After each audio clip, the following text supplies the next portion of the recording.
அம்பேத்கர் குறித்த தன்னுடைய பேச்சுக்களை காங்கிரஸ் ஏஐ தொழில்நுட்பம் மூலம் திரித்து கூறுவதாக மத்திய உள்துறை அமைச்சர் அமித்ஷா குற்றம் சாட்டியுள்ளார்.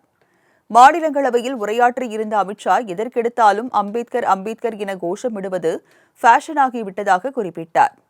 அமித்ஷாவின் இந்த பேச்சு அம்பேத்கரை அவமதிக்கும் விதத்தில் இருப்பதாக காங்கிரஸ் உள்ளிட்ட எதிர்க்கட்சிகள் கடுமையாக சாடின.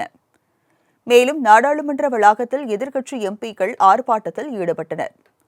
இதற்கு பதிலடி கொடுக்கும் விதமாக பேசிய காங்கிரஸ் கட்சி தலைவர் மல்லிகார்ஜுன கார்கே, அமித்ஷாவை பாதுகாப்பதற்கு பதில் அம்பேத்கரை அவமதித்தவர்களை அமைச்சரவையில் இருந்து பிரதமர் மோடி நீக்கியிருக்க வேண்டும் என ஆவேசமாக கூறியிருந்தார். இந்த நிலையில் முதலமைச்சர் மு.க.ஸ்டாலின், நாட்டை பற்றியும் மக்களை பற்றியும் கவலைப்படுவோர் அம்பேத்கரின் பெயரைத்தான் சொல்வார்கள் என தெரிவித்திருந்தார். எதிர்க்கட்சிகளின் தொடர் எதிர்ப்புகளுக்கு மத்தியில் டெல்லியில் செய்தியாளர்களை சந்தித்த அமித்ஷா, அம்பேத்கர் குறித்த தன்னுடைய பேச்சுகள் ஏஐ தொழில்நுட்பம் மூலம் காங்கிரஸ் கட்சியால் திரித்து கூறப்பட்டுள்ளதாக தெரிவித்தார்.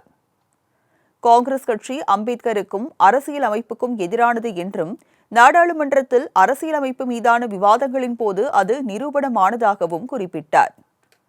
நாங்கள் அம்பேத்கருக்கு எதிரானவர்கள் அல்ல என பேசிய அமித்ஷா, அம்பேத்கரின் கொள்கைகளை உயர்த்தி பிடிப்பது மோடி அரசாங்கமே எனவும் தெரிவித்தார்.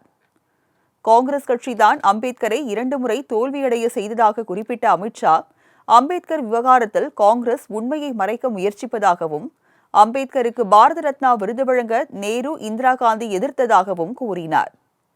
மேலும் தரவுகளின் அடிப்படையில் மட்டுமே நாடாளுமன்றத்தில் விவாதிக்க முடியும் என அமித்ஷா தெரிவித்தார்.